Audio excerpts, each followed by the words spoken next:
Dorahan merhaba. Merhaba. Ne yapıyorsun? Soruyorum. Ne oynuyorsun? Elektrik süpürgesi. Aa,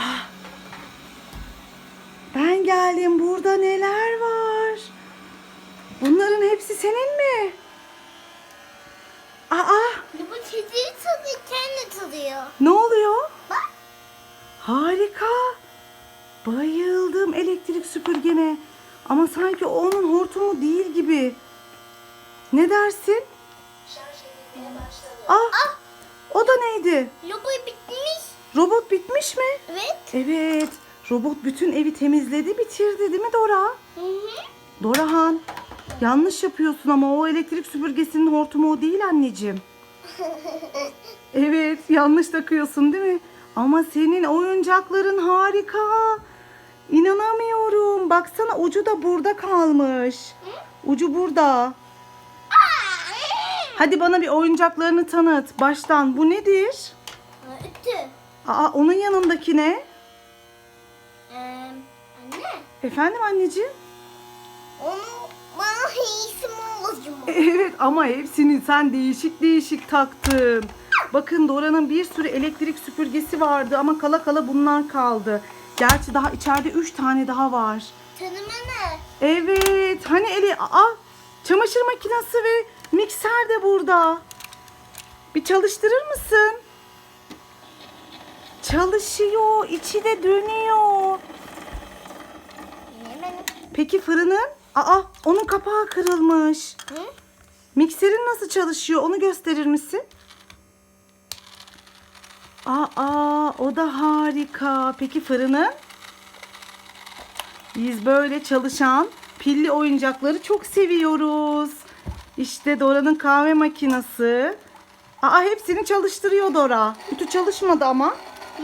Ütü çalışmadı sanki. Ah. Ekmek kızartma makinesini de çalıştır. Çok güzel. Kahve makinesini de çalıştır. Kahve makinesini. Dora bununla kahveler yapıyor arkadaşlar. Böyle müzikli.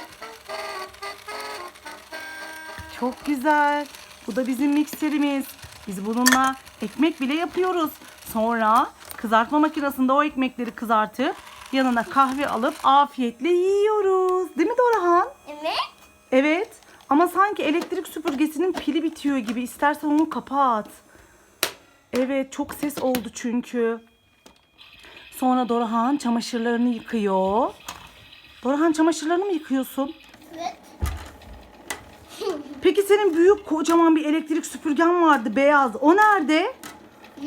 Büyük elektrikli süpürgen vardı ya senin beyaz. O nerede Dorahan? Koş hadi onu getir. Evet Dorahan şimdi elektrik süpürgesini getiriyor. Kocaman bir elektrik süpürgesi var Dorahan'ın. Harika. Denemiyor. Daha içeride 2 tane, bir siyah bir de kırmızı elektrik süpürgemiz de var. Dorahan elektrik süpürgelerine bayılıyor. Onlarla oynamayı çok seviyor. Ama fişe takmıyoruz, çalıştırmıyoruz değil mi Dorahan? Fişi var. Evet ama fişi biz nereye takıyoruz? Hey, dolandı Dorahan. Dolandı düşecek şimdi. Onu nereye takıyorsun? Tutu. Koltuğa. Evet bizim fiş takma yerimiz koltuk. Çünkü çalışınca korkuyor Dorahan. Ama kendi elektrik süpürgelerini çalıştırıyor. Onun hortumu nerede acaba? İşte gördüğünüz gibi bir tanesi çalışıyor ama başka elektrik süpürgesinin hortumunu Dorahan buna takmaya çalışıyor. Acıtmış. Evet çünkü onun hortumu değil. Oldu mu ona? Oldu. Olmuş. Evet Dorahan onu ona taktı. Değişik bir şeyler yapıyor Dorahan. Ne oldu? Tutudan. Çalıştı mı? Harika. Şimdi süpürecek misin? Süpür bakalım anneciğim. Süpür. Harikasın. Oo harika. Çok güzel süpürüyor Dorahan. Evet pili bitiyor. Kapattın mı? Kapattım. Yoruldun galiba. Yoruldum. İstersen biraz dinlenelim. Bir el salla. Daha sonra tekrar geliriz, tamam mı? Hoşça kalın de. Bye bye. Bay bay.